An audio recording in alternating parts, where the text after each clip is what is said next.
అందరికీ నమస్కారం అండి. ఈ టెంపుల్ వచ్చేసి అమృతేశ్వర శివ టెంపుల్ అండి. బాలాజీ క్యాంప్ బళ్ళారి దగ్గర. బళ్ళారి నుంచి 10 కిలోమీటర్స్ తాళు రోడ్లో.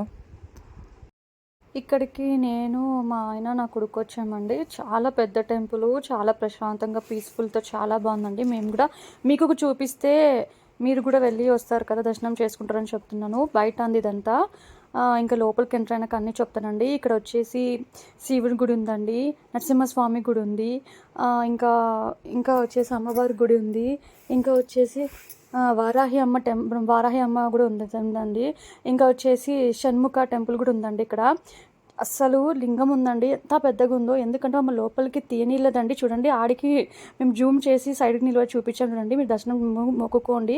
చూడండి, చాలా పెద్ద లింగం అండి, చాలా ప్రశాంతంగా, చాలా పీస్ఫుల్గా, చాలా చాలా బాగుంది. ఇక్కడ స్ట్రిక్ట్లీ చెప్తున్నారండి, నో కెమెరాస్ అలౌ చేయము, ఫొటోస్కి వీడియోస్ అని చెప్తున్నాం. కానీ మేము మీకు కూడా మొక్కుంటారు కదా అని మీకు తీసామండి.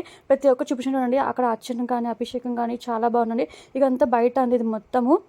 మనం ఇక్కడ నుంచి ఇంకో టెంపుల్కి వెళ్ళొచ్చు అండి. ఇక్కడ నుంచి కొంచెం ముందుకు వెళ్తే ఇక్కడ పక్కన అమ్మవారి టెంపుల్ అండి. ఇక్కడ ఎదురుగా వచ్చేసి వారాయమ్మ టెంపుల్ అండి.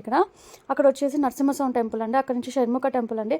అన్ని ప్రతి ఒక్క గుడి ఉందండి. అసలు చాలా బాగుందండి. ఇంకా చుట్టూ నందులు అండి ఫుల్ మొత్తము. ఇక చూసారా అండి, నరసింహస్వామి టెంపుల్ అండి. దర్శనం మీరు కూడా మొక్కుకోండి. ఇక్కడ చూడండి, మీకు చుట్టూ మీకు అన్నీ చూపిస్తున్నాము. నందులు అండి మొత్తము చుట్టూ. అక్కడ వచ్చేసి ఇక్కడ చూడండి, చూసారా, అక్కడ వారాయమ్మ టెంపుల్ అండి. ఇక్కడ వచ్చి నరసింహస్వామి టెంపుల్ అండి. ఇక్కడ చూడండి, స్తంభం అండి, గజ స్తంభము. కంపల్సరీగా మొక్కుకొని వెళ్ళాలండి లోపలికి. ఇక్కడ అమ్మవారు ఉందండి. ఇక్కడ వచ్చేసి అమ్మవారు ఉందండి బయట. ఇక్కడ నుంచి ఆంజనేయస్వామి కూడా ఉన్నాడండి ఇటుపక్క. ఇక్కడ చూడండి, ఉట్టి గడ్డితోనే అంత బాగా లింగము, అంత నందులన్నీ బాగా చేసి పెట్టిన చూడండి. ఇక్కడ చూడండి ఆంజనేయస్వామిది.